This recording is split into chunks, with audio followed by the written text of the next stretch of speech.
Hi friends, it's Sunny. I'm back. So if you're new to my channel, my name is Sunny and I am a professional ballroom dancer.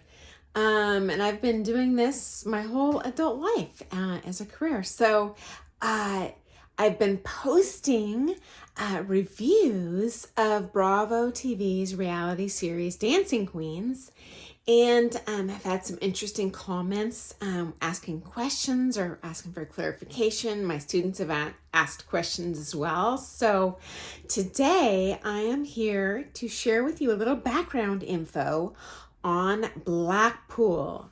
So Blackpool is the comp that Gael's pro Nino was at for pretty much the whole series this season, which is why we only were able to see her dance once in the series. Hopefully she'll be back. I loved her. Anyway, as previously mentioned, Nino is by far the most accomplished professional of all the pros featured in Dancing Queens. And so absolutely it makes sense that he would be competing at Blackpool. Blackpool is the world's most prestigious ballroom dance competition for professional as well as amateur championship level dancers, the people that are kind of world ranked dancers.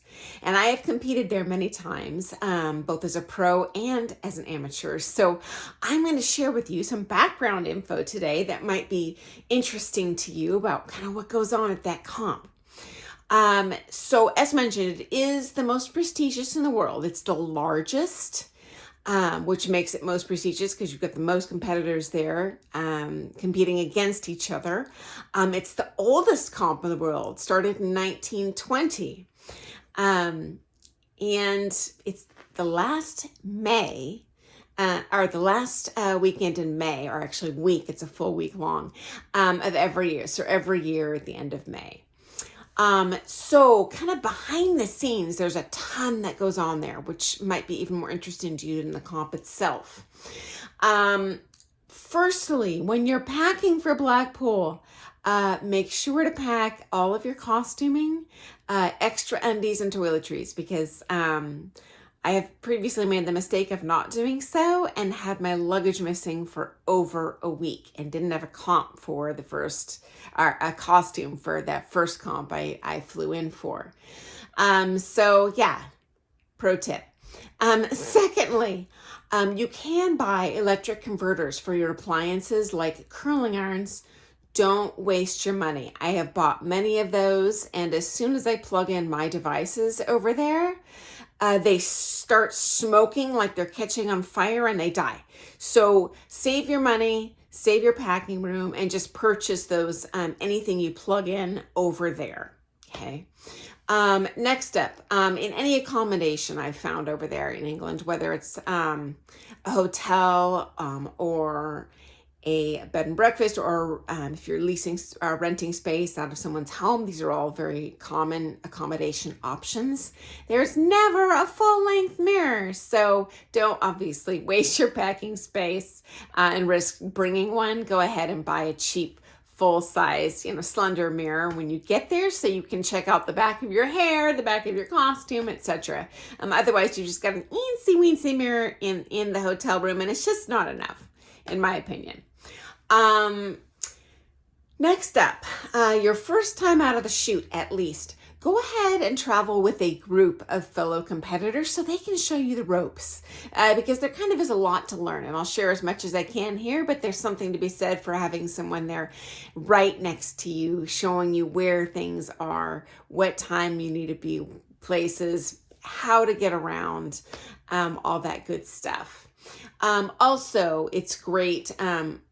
I always rented a car. Almost everyone I knew did. And if not, then you can carpool with friends to save some money. And also the stress. It's better to drive with someone co-piloting, because you are on the wrong side of the car, the wrong side of the road while you're driving. Wrong side meaning compared to most of the rest of the world. Over there, the steering wheel, or you're driving on the wrong side of the road. So it's kind of messed up in your head that way.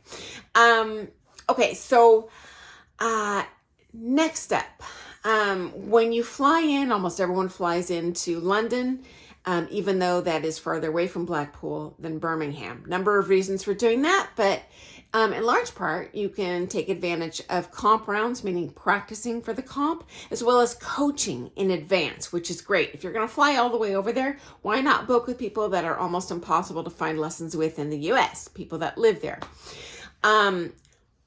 Most of the good standard pros in terms of studio dancing are located at Cheam, which is east of London. Most of the good Latin pros, at least in my day, were located at Starlight. Again, that's east of London, but many pros also teach out of their homes. This was kind of a shock to me when I got there, is a lot of these professionals cheat, meaning they are not actually paying for a business to dance in. They build a quote unquote pool house in their backyard. And then they have a secret dance floor in there that wouldn't be visible by drones and such. And my understanding is the reason there is it's extraordinarily expensive compared to, say, owning a business in the United States in terms of the taxes that they're going to pay. So you do pay everything in cash over there.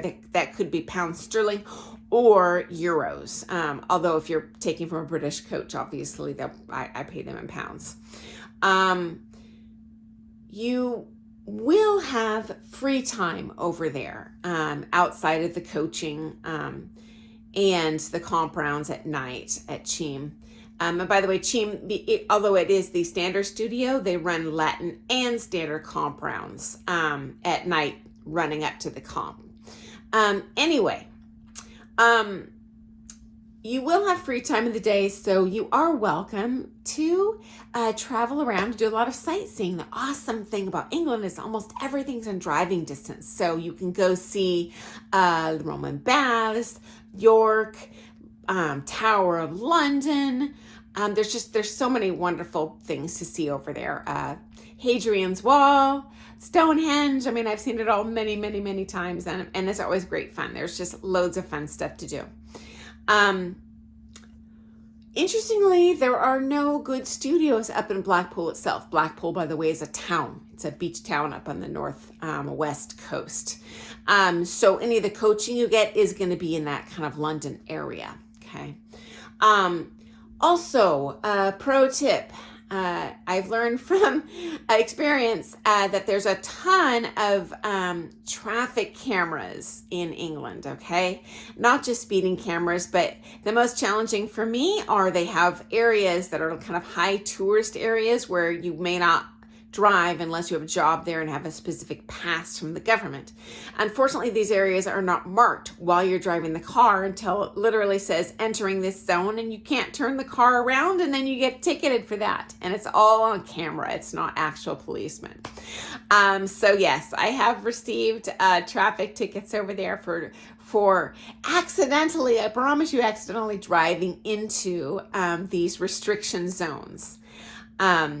And the funny story that the first time I got a ticket, and they'll send the ticket in the mail to the car rental agency, and then they'll charge you like an extra £100 for a processing fee for forwarding the ticket to you.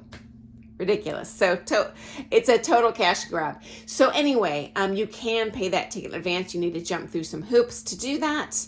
But it was funny. The first time I got a ticket, I was like, well, how do I pay this in advance? By the time this thing comes in the mail in 2 months, I'm going to be long gone.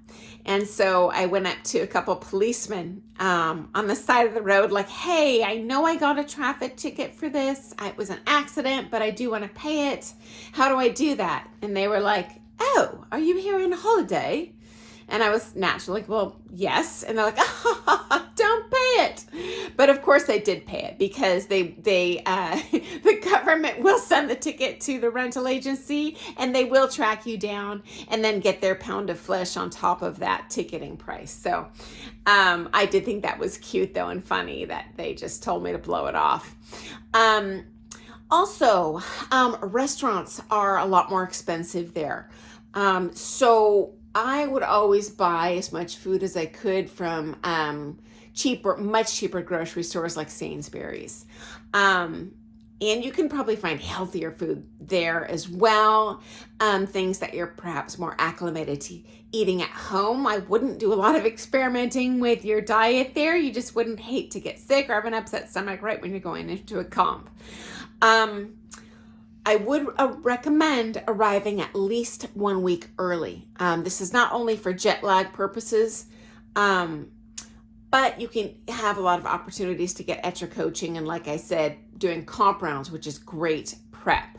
There's also a number of comps leading right up to Blackpool. If you come early, you can do those comps, use those as a great warm-up experience. And you are going to be on the floor with a ton of those same people that are there for Blackpool. So also great, fabulous warm-up experience. Highly recommend. As I said, do rent a car when you get there or travel with buddies and at least one of you rent a car. Make sure you can all pig pile in there and you can travel around together. There are public transportation options both from Birmingham and from London, but they are a real pain in the butt to take the train. I would recommend just doing the car. And then you have that freedom to get to coachings and come and go as you please. Easy access to grocery stores if you don't feel like hoofing it all around town and your feet are hurting.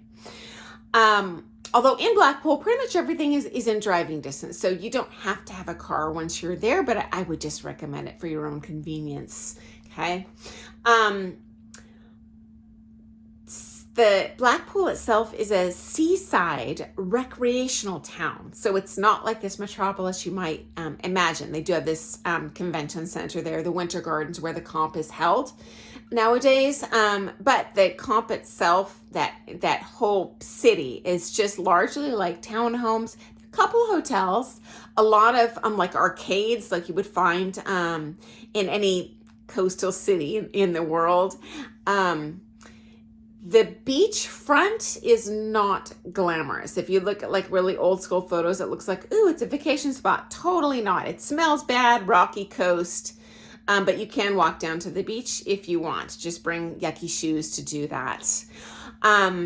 So like I said, very suburban feel, not urban, not metropolitan, not cosmopolitan, just kind of like a little neighborhoods. And almost everyone stays in bed and breakfast. It's cheaper and honestly, they're better accommodations than the hotels. Okay. You don't have to reserve that in advance online. Honestly, that's really tough over there because if they're not really well connected with the internet as much as we are in other countries. And you can just literally walk into Blackpool during the Blackpool Festival and just walk around and look for signs posted in people's houses. It'll just say, room for rent. En suite means you get a restroom in that to yourself. Most of the places you would share a restroom. Didn't bother me, but if you would like your own restroom, just make sure to look for the words en suite, okay? And finally, Blackpool in England is most known for its Blackpool Rock. That is a candy, looks like a giant candy cane that's straight. It's a big fat stick about this round. They do have smaller ones too, and they're in pretty much any flavor you can imagine. So that's kind of fun to bring home as a souvenir that's inexpensive for all your friends, reminiscent of Blackpool. So anyway, once again, I've gone way over my 10-minute mark. I apologize. I have so much more exciting stuff to share. So I'm going to post another video. I'll do that in the next couple of weeks. I promise. Thanks for joining me today. And I hope you've enjoyed learning a little bit more about Blackpool. And if you have questions, post below, comment, thumbs up. My channel is not monetized, so I just really enjoy seeing that. It makes me happy. So I will see you soon. Have an awesome week. Bye.